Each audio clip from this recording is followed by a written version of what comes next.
어제 도널드 트럼프 전 미국 대통령이 야외 유세 현장에서 충격을 받았습니다. 전 세계가 이틀째 충격에 빠졌는데요. 네, 보도국 연결해서 자세한 소식 알아보겠습니다. 강자윤 기자, 현재 트럼프 전 대통령 상태는 어떻습니까?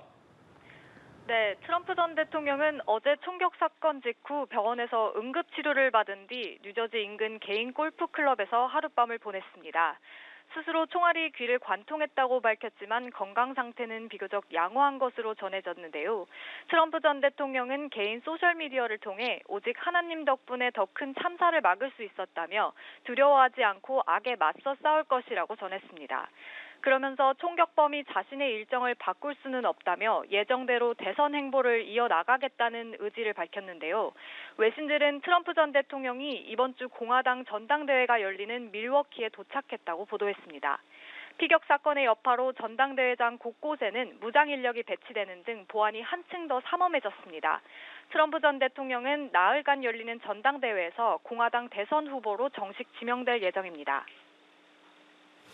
네, 현장에서 사살된 총격범 관련 얘기도 좀 나눠보도록 하죠. 이 총격범의 신상이 공개가 됐다고요?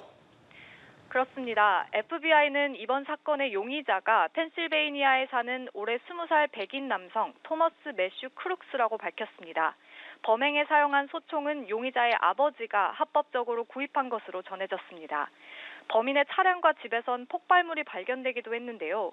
수사당국은 이번 사건이 용의자의 단독 범행이며 국내 테러이자 암살 미수로 간주한다고 설명했습니다.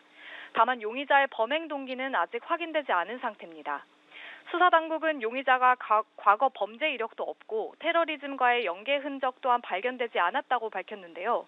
또 용의자가 정신병을 앓거나 특정 이념에 연루됐는지 여부도 확인되지 않은 것으로 알려졌습니다. 네, 바이든 대통령이 이번 사건에 대해서 이틀째 입장을 내놨는데요. 어떤 이야기를 했습니까? 네, 바이든 대통령은 현지 시간 일요일 오후 다시 백악관 연단에 섰습니다.